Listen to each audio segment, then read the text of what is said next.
Éternel Kasumbalesa vous présente l'émission Heure du choix. Créons l'homme à notre image et à notre ressemblance afin qu'il domine sur la terre. Donc Dieu a soumis les lois terrestres sous l'autorité de l'homme. Pasteur Richard Wagner. La prière en dehors de la parole, c'est une incantation. Quand vous priez sans connaître la volonté de Dieu, vous êtes en train de faire une incantation comme les sorciers. Dis à mon peuple, je suis celui qui calme les tempêtes.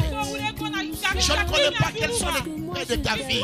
Peut-être tu as des tempêtes financières, tu as des tempêtes en famille, tu as des choses contraires qui viennent contredire les promesses de Dieu. Les tempêtes étaient là pour empêcher la barque d'avancer. Mais avec Jésus, tu avanceras. Pour cette émission, contactez le 081 01 58 074 ou les 099 87 40 322. Que Dieu vous bénisse. Jésus est mort à la croix. Et toute la semaine, nous avons dit la mort de Jésus à la croix était une mort spéciale. Elle était une mort particulière. Parce que jamais notre homme n'est mort comme lui. Il est mort à la place des autres. Il est mort pour porter les péchés de toute l'humanité. Voilà pourquoi la Bible dit le Père l'a souverainement élevé. Et lui a donné un nom qui est au-dessus de tout nom. Afin qu'au nom de Jésus, les genoux de ta maladie fléchissent. Les genoux de ton célibat fléchissent. Les genoux des sorciers fléchissent. Les genoux de la magie. Les genoux de la pauvreté. Les genoux des liens puissent fléchir. Il dit, touche, fléchissent. C'est grâce à la mort de Christ que les genoux de tes problèmes vont fléchir. Et j'ai une bonne nouvelle pour toi. Tu auras la solution à ton problème. Ce matin, ce midi, dans ce culte, le Seigneur va faire un miracle pour toi. Le miracle de la résurrection. Si tu es malade, il va ressusciter ta santé. Si tu n'as pas d'argent, il va ressusciter tes finances. Si tu as perdu le travail, il va ressusciter ton travail. Car il est ressuscité. Il est vivant. Gloire à Jésus. Amen. Mais bien aimé, j'aimerais terminer notre séminaire que nous avions commencé depuis le lundi, qui avait pour thème une mort pas comme les autres. Nous avons donné plusieurs raisons qui montrent que la mort de Jésus était pas comme les autres morts. Je n'y reviens plus, nous devons clôturer. On a pris beaucoup de temps dans les premiers cultes. Je vais essayer de résumer au second. Parmi les raisons qui font que la mort de Jésus soit différente des autres morts, ce sont les paroles que Jésus a dites à sa mort. Donc aujourd'hui nous parlerons des paroles que Jésus a prononcées pendant qu'il mourait. Pour ceux qui étaient là depuis le lundi, cela fait partie de notre 6e point, le point 2.5. Où nous avons dit, nous parlerons des paroles que Jésus a prononcées à sa mort. Bien aimé, vous savez, tout selon nos coutumes et même selon l'humanité, les dernières paroles d'un mourant ont un impact. Papa a parlé. Souvent quand vous êtes dans les réunions de famille, non, papa avait dit, non, la parcelle là, il faut donner à l'église. Mais papa n'est plus là. Papa est déjà mort. Mais pourquoi on a peur de la dernière parole de celui qui va mourir? Parce que dans la dernière parole, la personne manifeste toute sa vie. Voilà pourquoi nous respectons les dernières paroles des morts. Et voilà que le Seigneur, avant de mourir, il a aussi prononcé ces dernières paroles. Et les paroles de Jésus Jésus ne sont pas seulement les paroles de quelqu'un qui est en train d'agoniser.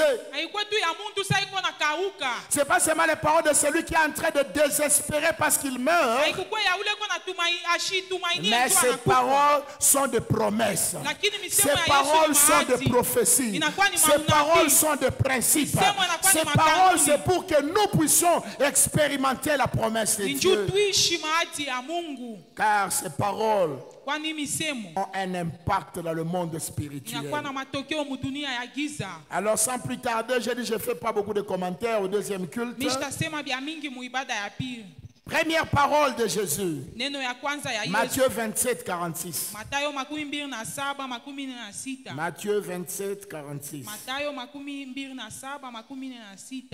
Vous qui n'étiez pas là pendant le séminaire, essayez de voir vos amis pour qu'ils vous rappellent tout ce qu'on a dit. On a pris beaucoup de temps au premier culte en faisant un résumé de tous les séminaires. Mais ici au deuxième culte, nous allons droit au but. Nous donnons l'une des dernières raisons qui fait que la mort de Jésus est différente, les paroles qu'il a prononcées à sa mort. Matthieu 27, 46. Matthieu 27, 46. La Bible dit ceci. C'est Jésus qui parle. Et vers la 9e heure, Jésus s'écria d'une voix forte, Eli, Eli, lama sabachthani. C'est-à-dire, mon Dieu, pourquoi m'as-tu abandonné? Alléluia. Amen. Quand nous disons la 9e heure, c'était la journée, à l'époque quand Jésus rendait l'âme. C'était aux alentours de 12 heures. Ce n'est pas 9 heures comme on dit en Swahili. Mais c'est une forme de lecture des heures selon les Grecs. La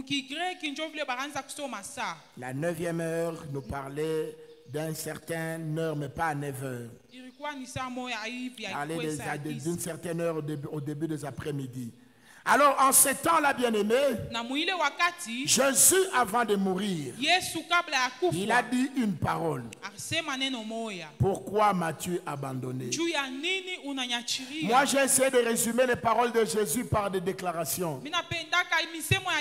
La première parole de Jésus, c'est l'abandon. Pourquoi Jésus a été abandonné? Et qu'est-ce que nous gagnons derrière l'abandon de Jésus?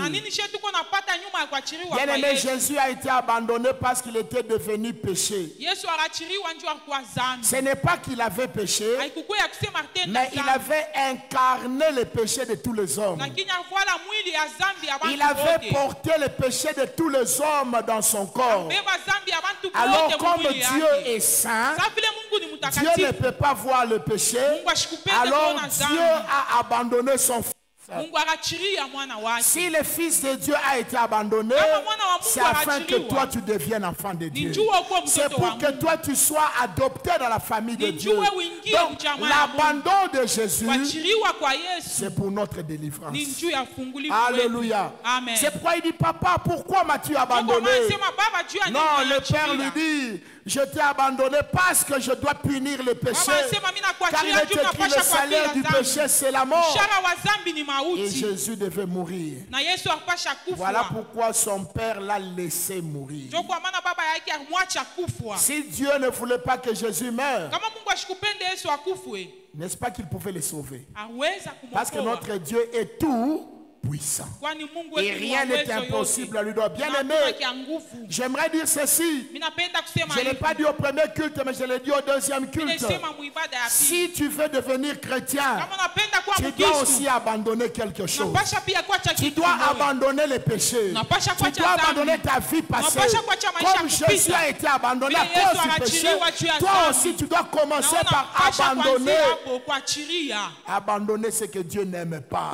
Bien aimé, t'habitues pas à venir à l'église tout en restant pécheur. L'église c'est pour ta transformation. Tu dois changer. Tu dois abandonner quelque chose. Il n'y a pas de vie chrétienne sans abandon. Il n'y a pas de vie chrétienne sans séparation. D'ailleurs, dans le plan de Dieu, la séparation est la clé de nouvelles choses. Regardez dans Genèse au chapitre 1. Chaque fois que Jésus créait certaines choses, la Bible dit et Dieu sépara. Parmi les premiers éléments créés, Dieu a séparé la lumière d'avec les ténèbres. Dieu a séparé les eaux d'avec les eaux. Dieu a séparé le ciel avec la terre. Les trois premières créations, c'était des créations qui amenaient à la séparation. Dieu voulait donner un message. Tu ne peux pas marcher avec moi sans te séparer du péché. Si tu n'abandonnes pas le péché, tu fais du théâtre à l'église. Et tu vas là en enfer. Deuxième parole de Jésus. Nous ouvrons nos Bibles dans Luc au chapitre 23, le verset 34. Luc 23, 34. Luc 23, 34, la Bible dit ceci. C'est la deuxième parole du Seigneur à la croix.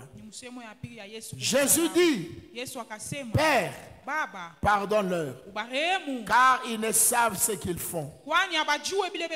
Ils se partagèrent ses vêtements en tirant au sort. Après avoir expérimenté l'abandon, Jésus proclame le pardon. La deuxième chose d'un vrai chrétien, un chrétien qui veut aller au ciel, un chrétien qui veut marcher selon Dieu, il doit vivre une vie de pardon. Il doit d'abord accepter le pardon de Dieu. Il doit demander le pardon à Dieu pour ses péchés. Et il doit aussi pardonner les hommes qui ont péché contre lui. Beaucoup de chrétiens n'arrivent pas à pardonner aujourd'hui. Voilà pourquoi ta vie spirituelle ne grandit pas. Tu as déjà bloqué déjà dans ton cœur.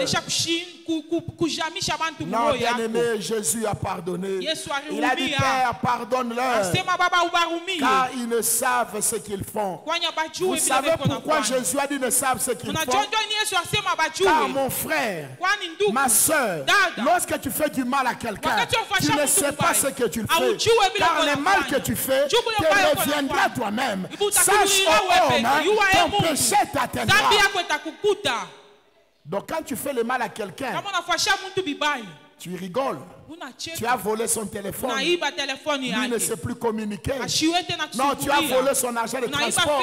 Il fait le pied de l'eau matin jusqu'ici parce que toi tu as volé son argent. Toi tu es content. Tu vas l'acheter une bière. Mais cette bière va t'amener le cirrhose de foie. Dieu va te punir. C'est pourquoi il dit, chaque fois que tu fais le mal, tu ne sais pas ce que tu fais. Alors mon frère, ma soeur, arrête de faire le mal. Parce que c'est lui qui fait le mal. Il ne sait pas ce qu'il fait. Car la Bible dit le salaire du péché c'est la mort. Donc la deuxième chose que Christ a donnée, c'est le pardon. Bien-aimés, nous devons vivre une vie de pardon. Aujourd'hui, c'est le dimanche de Pâques. Comment se fait-il que tu as encore des ennemis dans ton cœur? Maman chrétienne, mais tu ne parles pas avec ta belle-mère. Tu ne supportes pas tes belles-sœurs. Tu es fâché contre ton oncle. Tu es fâché contre ton bailleur. D'ailleurs, quand tu vois la femme du bailleur, tu la toises. C'est une insulte chez nous en Afrique. Mais tu es chrétienne. Non, pardonne. Il n'y a pas de vie chrétienne sans pardon. Si Dieu ne te pardonne pas, c'est que tu es encore dans tes péchés. Et si toi aussi tu ne pardonnes pas, c'est que tu es encore dans tes péchés. Car la Bible dit, si tu ne pardonnes pas aux autres, le Père ne te pardonnera pas. Je sais, je l'ai dit au premier culte. Ce n'est pas facile de pardonner. J'ai donné l'exemple d'une fille qui a été baptisée hier. Elle a été victime d'un viol par 3 bandits. Pendant la période où il y avait des viols là, il y a 2 ans, je crois. Elle est venue dans mon bureau, elle m'a parlé de sa vie. Elle m'a dit, pasteur, moi je déteste les garçons. Parce que les garçons sont méchants. Je ne pardonnerai jamais. J'ai dit, ma soeur, tu dois faire un choix entre le ciel et l'enfer. Mais le pasteur, comment? Si tu ne pardonnes pas à ces violeurs-là, tu auras un enfer. Il dit, papa, c'est eux qui m'ont fait du mal. J'ai dit, c'est vrai. J'ai dit, prenons la Bible. On est tombé. La Bible dit, si vous ne pardonnez pas les fautes des autres, votre Père aussi ne vous pardonnera pas. Elle a commencé à pleurer. Je dis, je sais ma soeur, c'est pas facile. Vous savez, quelquefois pour pardonner quelqu'un, il faut du courage. J'ai dit au premier culte, celui qui pardonne est plus fort que celui qui punit. Punir, c'est facile, n'est-ce pas? Aliiba, c'est facile. Je l'ampute la main. Mais pour pardonner celui qui t'a fait du mal, il faut avoir la force de caractère.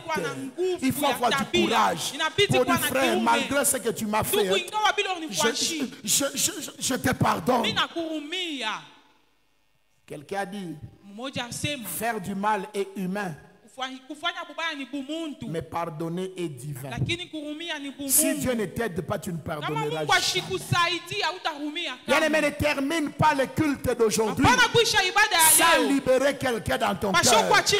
Je l'avais dit à partir de lundi. Cette semaine est une semaine de réconciliation.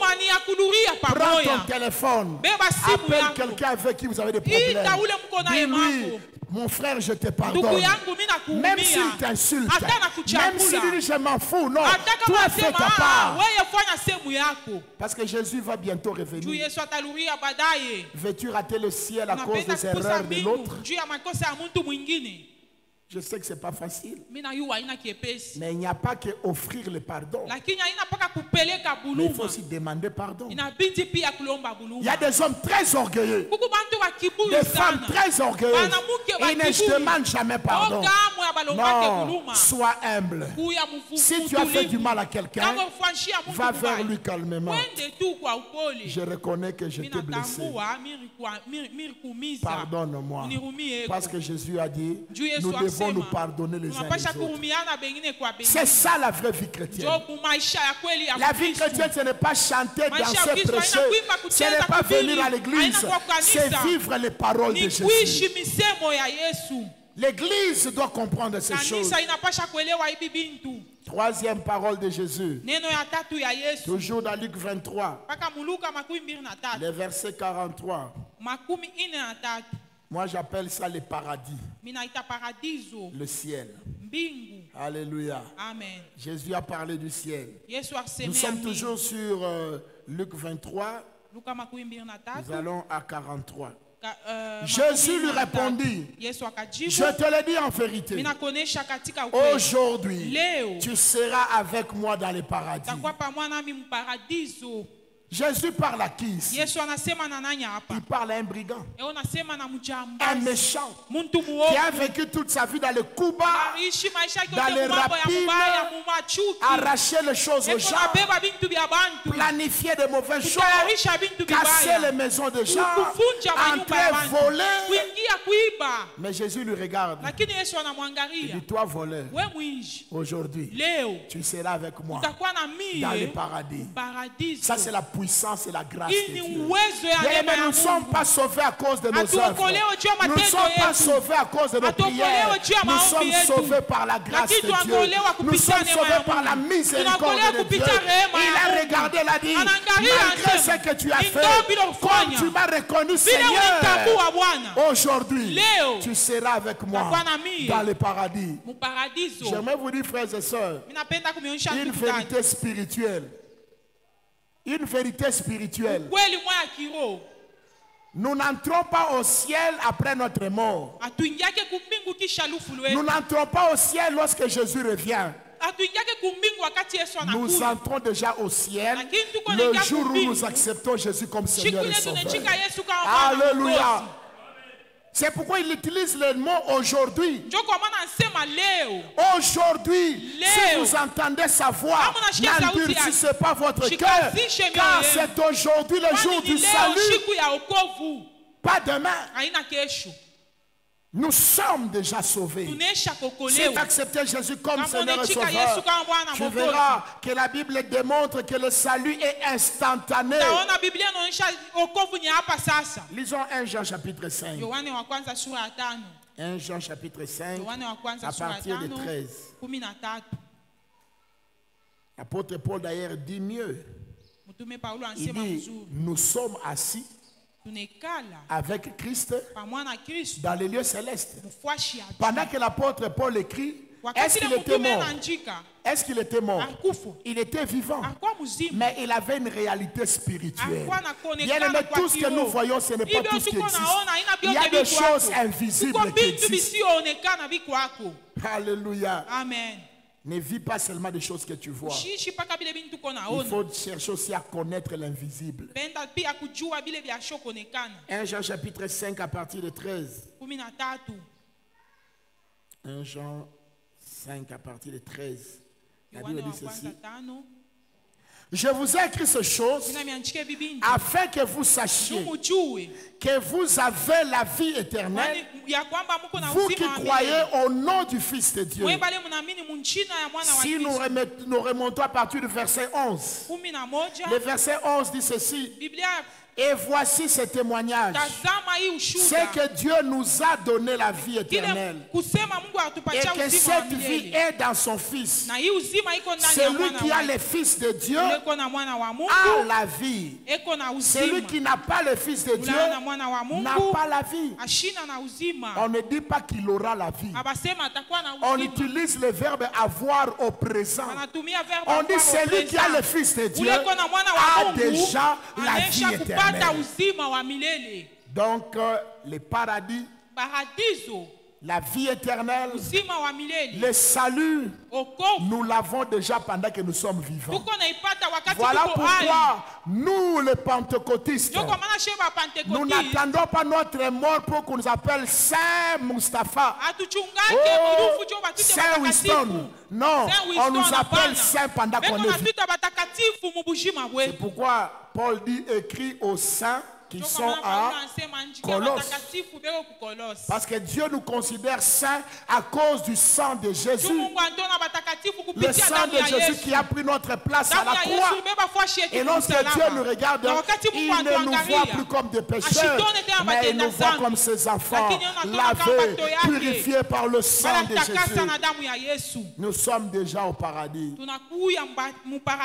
Écoutez, pour ceux qui veulent trop de polémiques théologiques, le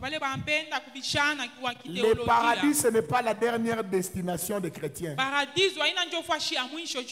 Le paradis n'est qu'un endroit de repos. Le ciel ne s'ouvrira qu'à la fin des temps. Lorsque Jésus reviendra et l'eschatologie, tout ça se termine, alors la Bible dit qu'il y aura de nouveaux cieux et une nouvelle terre. Ça veut dire que toi et moi, nous sommes déjà au paradis pendant que nous sommes vivants. Donc j'aimerais dire à quelqu'un, si tu as abandonné le péché, si tu as reçu le pardon de Dieu, si tu as pardonné aux autres, tu es déjà au paradis. Tu es déjà dans un lieu de repos. Spirituellement, ton nom est écrit dans le livre de vie de l'agneau. Tu expérimentes déjà le repos de Dieu. Parce que le mot paradis cache le mot repos. Ça cache le mot Éden, un lieu de délice. Voilà pourquoi en Christ tu peux réclamer la guérison et tu seras guéri. C'est pourquoi en Christ tu peux réclamer la bénédiction et tu seras béni. Tu es déjà dans le paradis. Parce que tu as donné ta vie à Jésus. Quatrième parole de Jésus à la croix. Luc 23, 46. Donc, Nous descendons seulement un peu 3 versets plus bas. Luc 23, les versets 46. Jésus s'écria d'une forte voix, d'une voix forte. Père, j'ai remis mon esprit entre tes mains. Et en disant ces paroles, il expira. Il mourut. Il a dit, Père, je remets entre tes mains ma vie. Je remets mon esprit entre tes mains. Moi, j'ai intitulé cette 4e parole la vie de donner. Le Seigneur nous a montré un bel exemple de donner. Il a donné jusqu'au sacrifice suprême. Il a donné sa vie. Le Seigneur, on n'a pas arraché l'esprit de Christ. Christ lui-même à la croix avait son esprit entre ses mains et il donne à son Père, Père, entre tes mains, je te remets. La semaine, nous avons dit la mort de Jésus n'était pas accidentelle. La mort de Jésus était inévitable. Pourquoi? Parce qu'il est mort volontairement. Il savait qu'il allait mourir, mais il a accepté de mourir. Ça veut dire Jésus a donné sa vie. Il a donné sa gloire. Il a donné son autorité. Il a vécu une vie de donner. Bien-aimé, si tu es un vrai chrétien, tu dois apprendre à partager avec les autres, partager avec Dieu et partager avec les autres. Il ne faut pas être égoïste. Il faut remettre, il faut donner la vie de donner. Et au premier culte, je dis, quand nous parlons de donner, on ne parle pas seulement de donner l'argent. Tu peux donner un conseil à quelqu'un.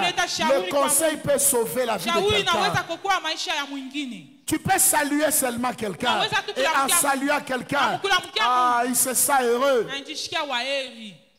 Alléluia. Amen. Tu peux donner ta prière à quelqu'un. Ma soeur, c'est quoi ton problème? Oh, mon mari, ça ne va pas. Ma soeur, mets-toi à genoux, on va prier. Et tu prends 1 heure avec elle. Au lieu d'aller chercher l'argent, mais tu prends tes 1 heure. Tu prends quelqu'un dans la prière. Bien-aimé, Dieu te bénira. Il y a beaucoup de choses qu'on peut donner.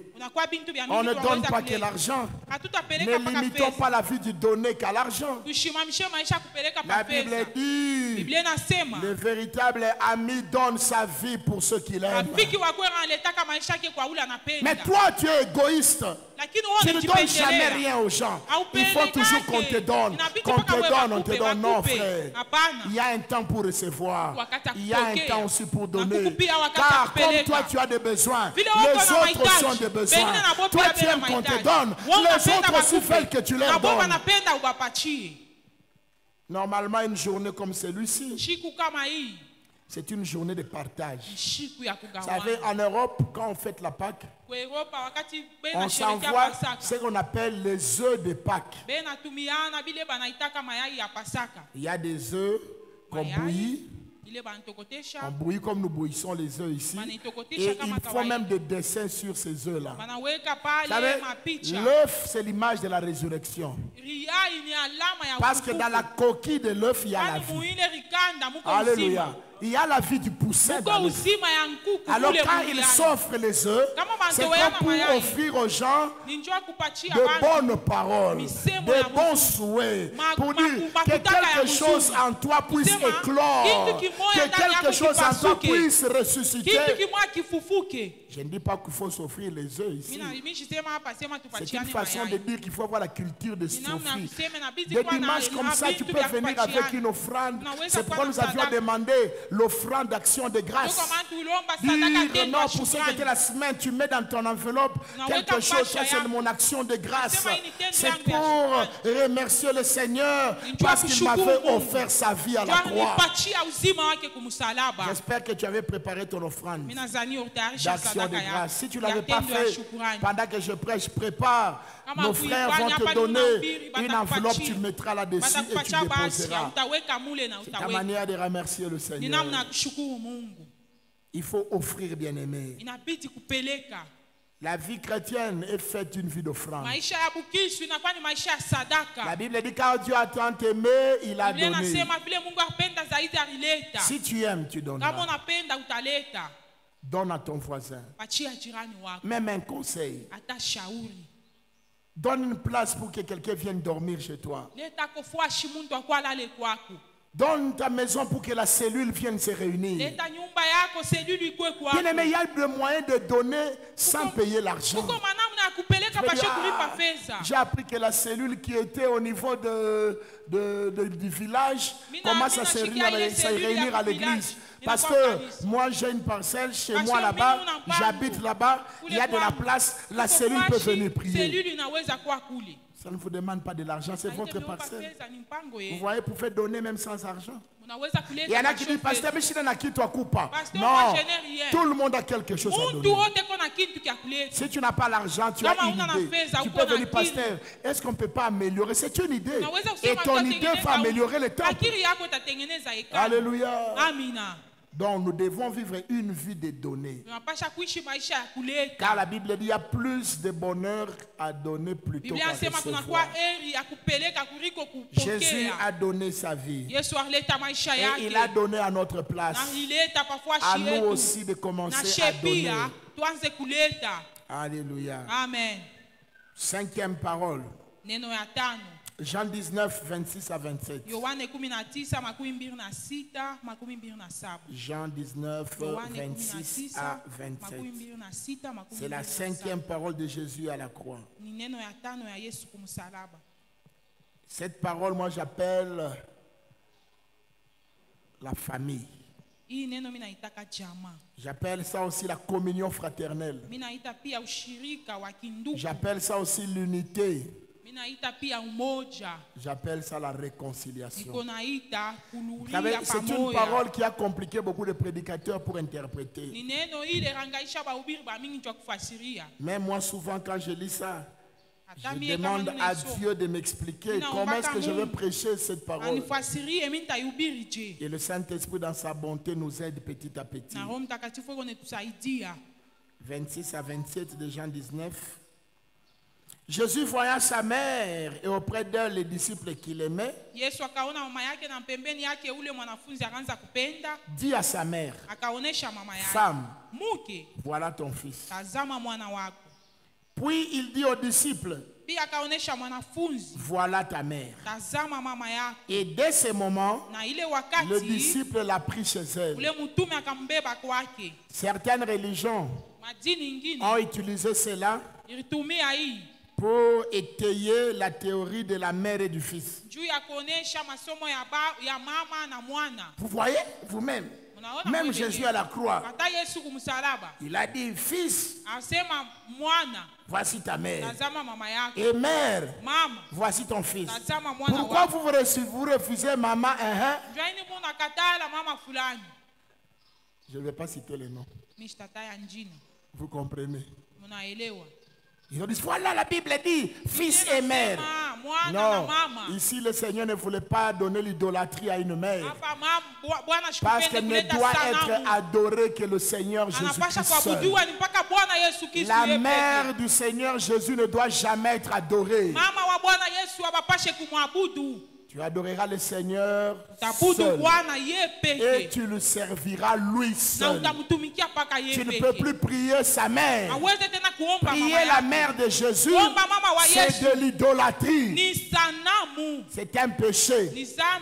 Il n'y a aucun verset qui approuve cela. Alors qu'est-ce que Dieu voulait dire ici? Quand il parlait de mère et de fils, il voulait tout simplement dire qu'en Christ, nous pouvons créer de nouvelles familles. Même si nous sommes Mungala, même si nous sommes Mukongo, même si nous sommes Muluba, même si nous sommes Swahili, les 4 langues de notre pays, en Jésus-Christ, il n'y a plus de tribalisme. Tu es mon frère, tu es ma soeur, tu es ma soeur, tu es ma maman, tu es ma petite soeur, tu es mon papa. En Christ, nous avons une nouvelle famille. C'est pourquoi il faudrait dire à Jean, C'est vrai, moi je suis le fils qui est sorti de Marie. Mais désormais c'est toi qui deviens son fils. Vous pouvez dire aussi à Marie, c'est vrai que je suis ton fils, mais moi je suis en train de mourir. Je suis en train de partir. Ne regrette pas. Tu as un nouveau fils. Ce fils, c'est Jean à côté de toi. Et si vous lisez dans les Écritures, vous verrez parmi les 4 piliers de l'église du début, il y avait la prière, il y avait l'enseignement, il y avait les fractions de pain, et il y avait la communion fraternelle. Une église qui ne vit pas la communion fraternelle ne évoluera pas. Si dans l'église il n'y a pas l'unité entre nous, frères, nous n'allons jamais évoluer. Oh, moi je ne parle pas avec tel. Oh, moi je déteste les Quinois. Oh, moi les Katangais, frères. Ces histoires ne doivent pas être dans cette église. Je les déclare haut et fort. Dans cette église, il n'y a pas de riches. Il n'y a pas de pauvres, il n'y a pas de grands, il n'y a pas de petits. Nous sommes tous des disciples de Jésus. Si tu as cet esprit-là, tu n'as pas ta place dans cette église. Nous n'allons jamais accepter ces choses. Nous n'allons pas accepter les divisions dans cette église. Nous allons vivre ensemble. Sans demander à quelqu'un, tu viens d'où? Pourquoi tu poses la question, tu viens d'où? Mais il vient d'une femme comme toi. Est-ce que ceux qui viennent de cette tribu-là ne naissent pas d'une femme? C'est seulement toi qui es d'une femme. Non, frère, arrêtons ces choses. Nous péchons gravement contre cette 5e parole de Jésus à la croix. Nous aurons de nouveaux pères en Christ et de nouvelles mères, de nouveaux fils et de nouvelles filles. J'aimerais dire aux mamans et aux papas qui sont dans l'église, toutes les jeunes sœurs de l'église sont devenues vos filles. Tous les jeunes frères de l'église sont devenus nos frères. À nous de les encadrer, à nous de les aider. C'est pourquoi quand il y a mariage, nous cotisons, nous accompagnons nos filles. Il ne faut pas dire tout à l'heure, on est à mon nom. Son échec, c'est notre échec. Sa victoire, c'est notre victoire. Nous devons développer l'esprit d'équipe, l'esprit d'unité. La Bible dit, moi et le Père, nous sommes un. Soyez aussi un. C'est alors que vous serez mes disciples. Lorsque vous serez un. Bien-aimés, ces choses détruisent nos pays d'Afrique. On se divise. Seulement pour traverser, aller en Zambie ici, il faut payer $50 de visa. Il faut dépenser beaucoup. Mais savez-vous, en Europe maintenant, il n'y a plus de frontières. Mais eux, ils sont plus riches que nous. Dès que tu entres en France, tu circules dans les 27 pays de Schengen sans visa. Mais eux, ils sont plus riches que nous. Parce qu'ils savent que les frontières physiques sont aussi des frontières intellectuelles. Ce sont des frontières, financières. Seulement aller en Zambie ici. Et les Zambiens même t'arrêtent. Reg. Un jour, je grondais un Zambien. Toi, tu es noir comme moi. Oh, je vais t'arrêter, dit frère. Tu n'as pas compris ce que tu fais. Oh, il m'a brutalisé. Je lui ai montré mon passeport. J'avais un grand visa. Je dis, oh, il fallait le dire. Non, vous les Zambiens, vous êtes méchants. Vous pensez que nous venons seulement commander chez vous? J'ai dit, si nous, on n'achète pas, vous n'allez pas vendre. Le jour où on va décider, moi, bon, heureusement, je ne serai plus président de la République. Je suis déjà président dans les choses de Dieu. Mais si un jour j'allais être président de la République, on ferme cette frontière. On mange nos bitoyo nous-mêmes ici. On mange nos bingovois tout à coup fois. À tout à coup fois. Bien aimé, kama ukuri et saucisses ya Zambie à tout à coup fois.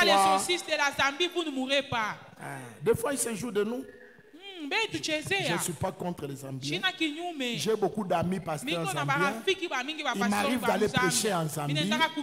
Mais je leur dis, et les Zambiens et les Congolais, nous sommes membres d'une nouvelle famille. En Christ, il n'y a plus Zambien, il n'y a plus Congolais, il n'y a plus Américain, il n'y a plus Russe, il n'y a plus Ukrainien. Nous sommes tous des Ciélois. Nous sommes membres des nouveaux pays. Notre pays s'appelle le ciel. Alors pourquoi nous allons nous diviser encore?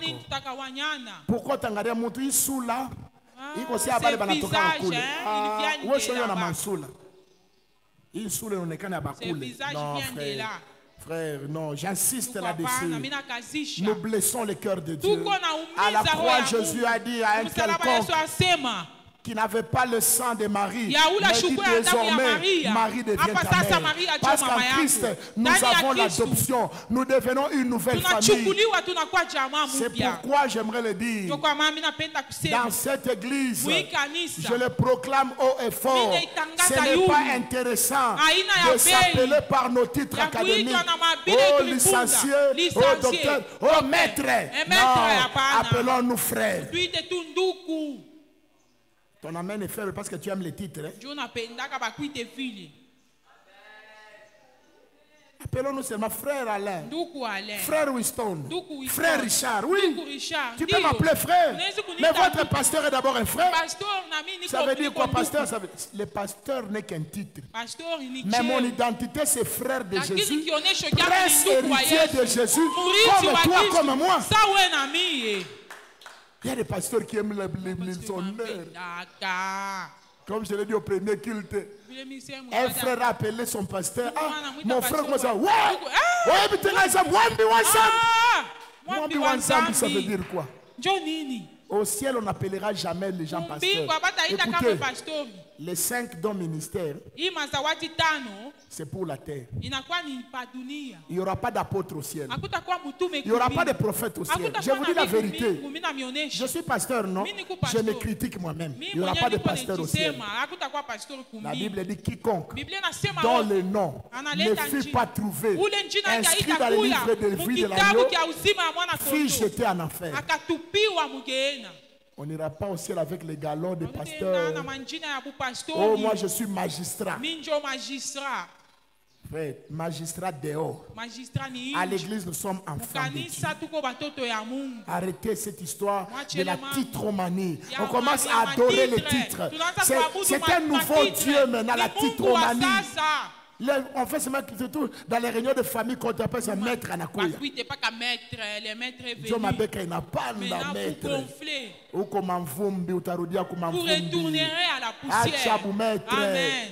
Batajika ni vumbi, batajika bu maître. La poussière. Bien-aimés, nous devons avoir l'humilité. L'humilité pour vivre ensemble. Accepter que les autres sont aussi importants. Accepter que les autres doivent aussi respirer. Accepter que les autres aussi doivent vivre. C'est ça la parole, la 5e parole du Seigneur. Jésus est mort pour nous réconcilier, pour restaurer nos familles, et famille spirituelle, et famille physique. Bien-aimés, nous avons expérimenté quelque chose de fort hier. Hier, nous sommes allés enterrer le papa d'un de nos frères ici. Il était ancien dans une de nos églises des Assemblées de Dieu. Mais pour une raison que moi je ne connais pas, le papa a passé des années, n'allait plus à l'église. Et la famille prie ici. Vous savez, dans la vie, hein, il faut être sage. Même si vous avez raison, ne faites pas toujours sans réfléchir. La famille est venue me voir, pasteur. Comme notre papa n'allait plus à cette église-là, c'est vous qui devez prendre les funérailles entre les mains. Parce que nous sommes vos fidèles. Je dis premièrement, papa qui est mort, n'entrez pas dans notre église. Ça c'est un. Deuxièmement, l'église d'où il vient, c'est l'église de mon père. Je ne vais pas citer les noms pour que tu... Parce qu'il y a des gens qui aiment toujours savoir pour chercher à fouiller. Les curieux, pasteur, quelle église? Tous les ans. Moins tu sais, moins tu seras condamnable. Il ne faut pas toujours être curieux. Kitu kingine batakuwa juu tu nani aliwe ile mama na kuwe. Bitu bingine batakwambia usiniambie funga lako mashikio. Ferme les oreilles. On dit un homme averti en vaut deux, n'est-ce pas? Un homme non averti n'en vaut rien. Celui qui n'a rien écouté ne sera pas puni. On appelle kushikia shikia sana. Anza kukata mashikio. Aya inangaria toka lako. Baba na mama biko na komba na mshambi njoo unakuwa karibu. Toi la fille du même père et du même, c'est une malédiction pour aller rapporter. Hey, leo ni baba yako na mama yako ni laana. Unasikia baba na mama leo chamla toka lako enda kucheka football. Hapana kushikia bile bintu. Est-ce que je parle à quelqu'un? Amen. La génération d'aujourd'hui est trop curieuse. Leo banapenda kujua sana. Mama limuchambula baba. Bamuchambula. Il a insulté sa crâne. Et toi tu racontes à tes autres petits. C'est une malédiction. Alléluia. Amen. Alors, vous savez qui a fait l'office? Moi j'ai pris mon téléphone, j'ai appelé les pasteurs. J'ai dit pasteur, votre ancien est mort. Et j'ai aimé la souplesse de ce papa-là. Sans réveiller les choses. Nous tous qui étions au deuil, on ne connaît pas jusqu'à aujourd'hui la raison pour laquelle ce papa n'allait plus à l'église. N'est-ce pas? Est-ce que toi tu connais? Ils n'en ont pas parlé. Mais il a fait l'office avec respect. Comme si son fidèle était toujours dans l'église. Wow, ça m'a beaucoup enseigné. Des fois, nous nous tuons pour rien. C'est lui qui a prêché, c'est lui qui a organisé, fait toutes les choses. Et il a appelé mon frère. Ça m'a beaucoup enseigné. Oh, si j'étais pressé, je n'ai pas pasteur. Dit, frère, les grands ont des choses. Ne remplace jamais ton père avant sa mort. Je parle à quelqu'un. Donc nous devons respecter la hiérarchie dans la famille. Nous sommes une nouvelle famille en Christ. Sixième et avant-dernière parole. Jésus a dit sa sixième parole dans Jean 19, 28. Après cela, Jésus qui savait que tout était consommé, dit, afin que l'écriture fût accomplie, j'ai soif. La sixième parole de Jésus, j'ai soif. Moi j'appelle ça, c'est le désir de Dieu.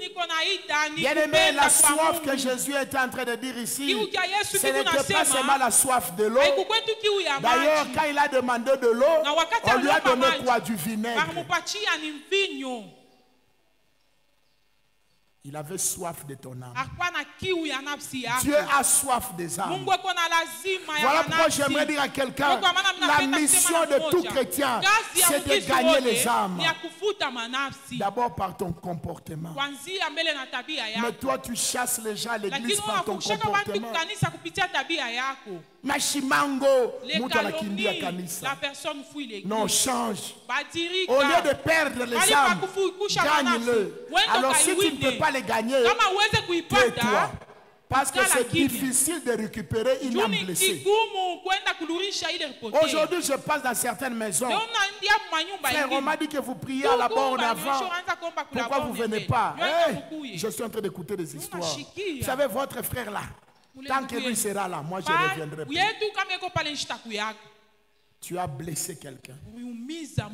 Et tu as blessé les désirs de Dieu. La soif de Dieu et que les pécheurs ne meurent pas, mais qu'ils se répandent et qu'ils soient sauvés. Et qui va amener les pécheurs au salut? C'est toi et moi. C'est par notre prédication et surtout par notre style de vie. Aujourd'hui, combien de pasteurs sont en train de scandaliser les gens? Regardons aujourd'hui dans les réseaux sociaux. Ah! Il y a des jours, des fois, je me dis vraiment qu'on ne peut pas changer de nom. Qu'on m'appelle aussi pasteur. Face à moi, ça fait honte. Ça nous fait honte, je vous assure. Et il parle simplement comme ça. Il vit. Il n'y a même plus de tics. Est-ce que les hommes de Dieu savent que la faute du leader détruit beaucoup de disciples?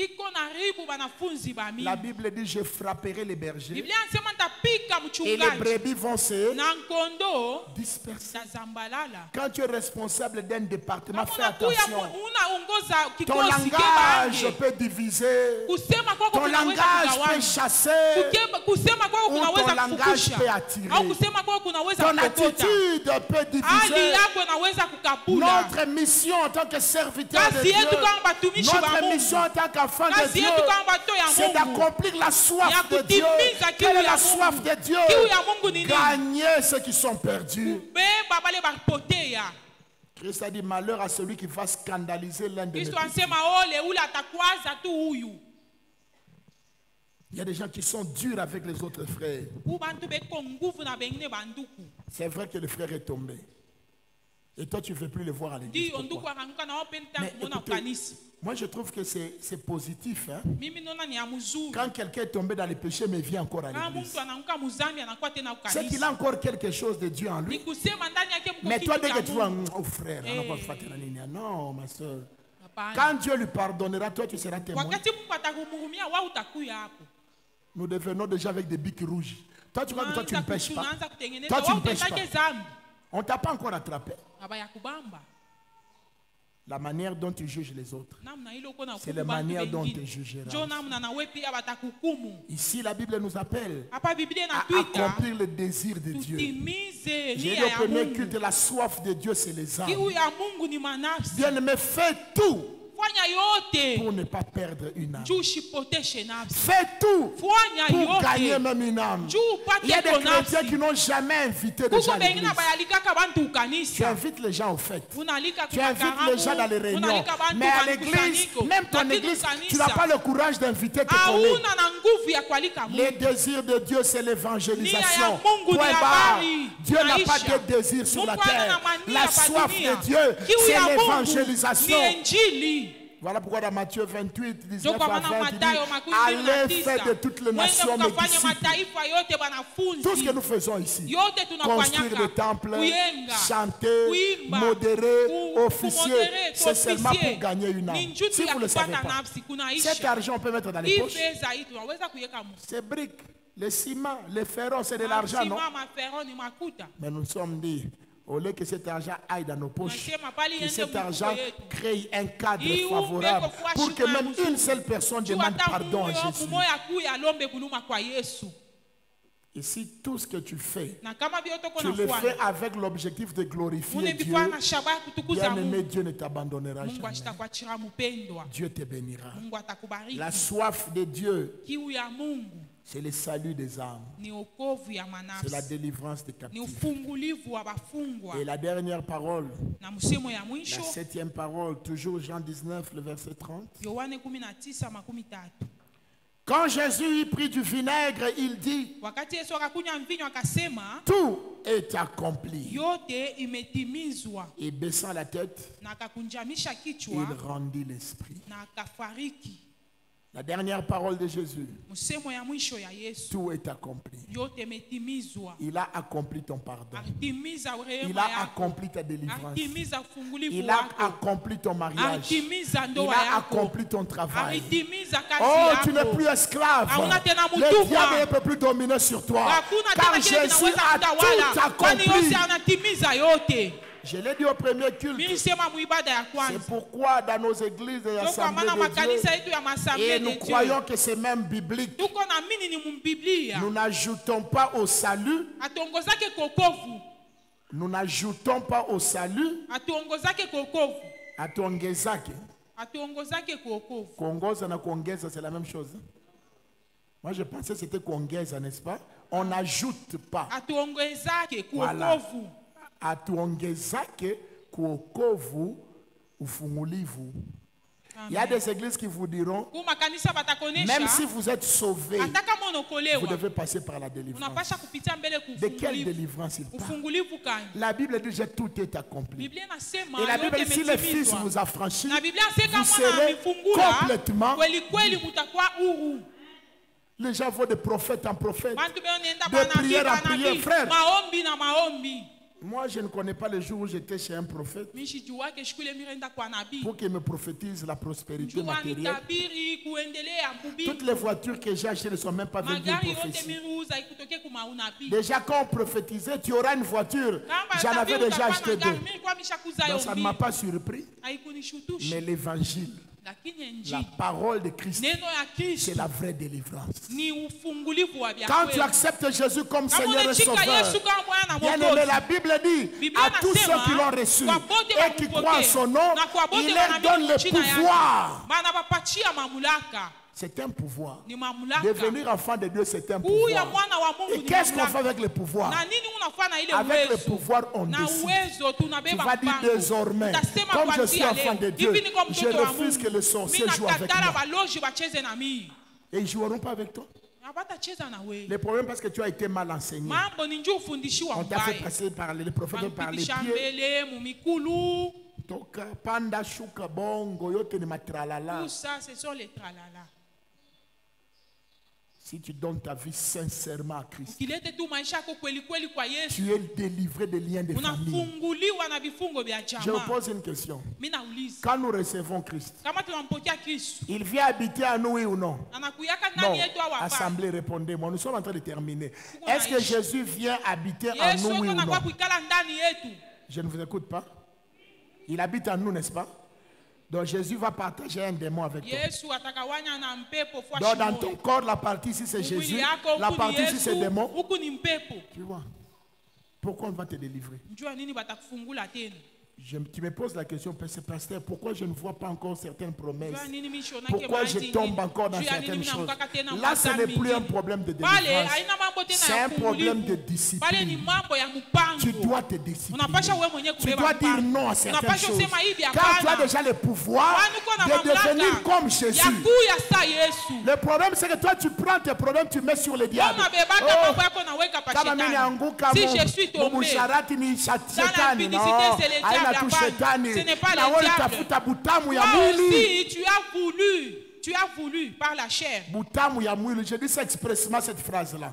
C'est pour blesser. Parce que les gens exagèrent. Tellement vous aimez, vous avez la convoitise de la chair. Frère, c'est rien. Attention à l'enveloppe. On appelle ça comme enveloppe. Vous avez une enveloppe. Mais là-dedans, dans l'enveloppe, il y a un sida. Peut-être il y a le blocage. Mwanamke wa bei ana ule amanokeo ya maonekeo mais il est ndani. C'est celle qui est dedans. C'est la beauté intérieure.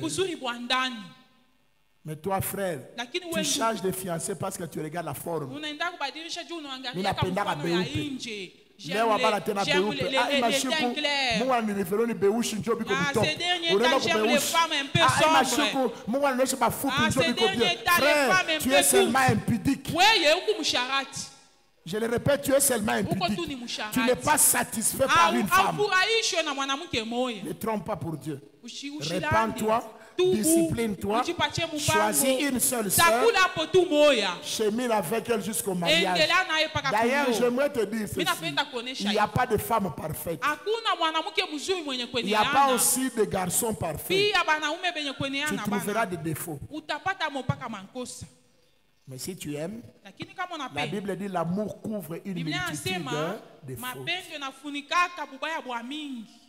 Ouais, parle tout, Bible alichambula mama.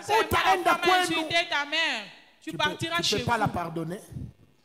Pasteur, elle a chambula maman. Pasteur, elle a insulté ma mère. Je vais te dire, et puis quoi? Et puis quoi? Elle a insulté ta mère. C'est mal, c'est vrai. Mais est-ce que Jésus a permis le divorce à cause de l'insulte?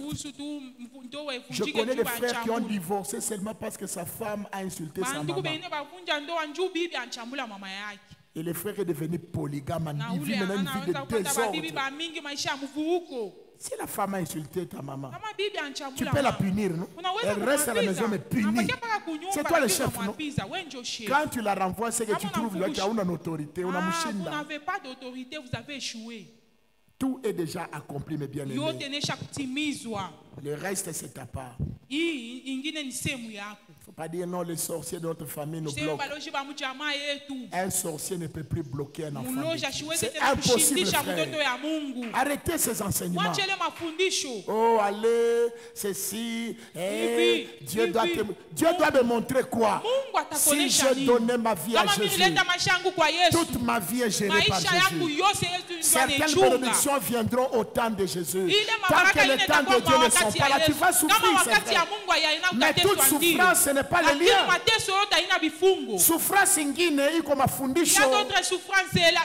Mais là, on va vous tromper. Comme tu souffres, viens à la délivrance. Moi, je suis le prophète. Quand je vais prier pour toi, j'ai posé cette question au premier culte. Je la pose maintenant. Vous qui aimez les prophètes, vous qui aimez les églises, vous qui allez compris pour vous délivrer, j'ai l'impression que je ne suis pas totalement délivré. Parce que la nuit d'hier, j'ai rêvé que je mange. Est-ce que quiconque rêve qu'il mange, il est sorcier? Dans la Bible, on nous montre les exemples de gens qui ont rêvé la nourriture. Non? Joseph avait interprété la nourriture du pharaon. Hein? Il y a des gens qui aiment trop les délivrances. Et même ils viennent. Mais si nous, heureusement, nous ne sommes pas des pasteurs aventuriers. Hein? Si on était des aventuriers, on allait jouer avec les gens. Et les gens viennent, et même des gens te donnent. Papa, j'ai rêvé, je mange la viande. Comme on appelle compliqué dans les bouloges, il faut nous toucher bouloges. Il faut que tu sois délivré. Il faut que la prière, une forte prière. Vous avez rêvé. Peut-être vous en avez mangé hier. Parce que si tu es sorcière, tu le sais. Même si tu n'as pas encore rêvé. Est-ce que c'est le rêve qui te révèle que tu es sorcier? On a eu un boulot. Vous savez que vous êtes sorcier. Tu le sais. Alors pourquoi moi je dois t'expliquer? Tout boutou. On va prier pour toi. Et puis, bouloji ni maladie. La sorcellerie, c'est une maladie. Tu n'as pas au nom de Jésus. Nous guérissons, nous soignons la sorcellerie au nom de Jésus. Bien-aimé, tout est déjà accompli. Jésus est déjà ressuscité. Alors, tu n'as plus le droit de rester dans l'esclavage. Tu n'as plus le droit de rester malade. Tu n'as plus le droit de rester dans cette situation. Aujourd'hui, tu vas prier pour réclamer ta délivrance et ta victoire. Tu vas réclamer l'effectivité de la tout accompli de Jésus à la croix. Nous allons nous lever tous et nous allons prier. Alléluia. Alléluia. Merci Seigneur, merci Jésus. Merci pour ta parole, merci pour ta grâce. Oui, bien-aimés, nous sommes devant le Seigneur et nous voulons prier. Avant de prier, est-ce que tu sens dans ton cœur qu'il y a quelque chose que le Saint-Esprit te reproche? Lève seulement ta main, je vais prier avec toi. Peut-être que tu ne pardonnes pas. Peut-être que tu as un problème avec quelqu'un et c'est ce qui te dérange ce midi. Lève ta main, je vais prier avec toi afin que le Seigneur te pardonne, afin que le Seigneur te visite encore. Merci pour ceux qui lèvent leurs mains. Commence à dire à Dieu, Seigneur, aide-moi. Commence à prier pour ton cœur. Dis à Dieu, Seigneur, change mon cœur. Donne-moi la force d'aimer. Donne-moi la force de pardonner. Délivre-moi de cette faiblesse. Jésus, je t'appartiens. Jésus, je t'appartiens. C'est toi ma délivrance. Prions, prions au nom de Jésus. Alléluia. Et à la fin, je vais... La parole éternelle Kasumbalesa vous présente l'émission Heure du choix. Créons l'homme à notre image et à notre ressemblance afin qu'il domine sur la terre. Donc Dieu a soumis les lois terrestres sous l'autorité de l'homme. Pasteur Richard Wagner. La prière en dehors de la parole, c'est une incantation. Quand vous priez sans connaître la volonté de Dieu, vous êtes en train de faire une incantation comme les sorciers. Dis à mon peuple, je suis celui qui calme les tempêtes. Je ne connais pas quelles sont les tempêtes de ta vie. Peut-être tu as des tempêtes financières, tu as des tempêtes en famille, tu as des choses contraires qui viennent contredire les promesses de Dieu. Les tempêtes étaient là pour empêcher la barque d'avancer. Mais avec Jésus, tu avanceras. Pour cette émission, contactez le 081 01 58 074 ou les 099 87 40 322. Que Dieu vous bénisse.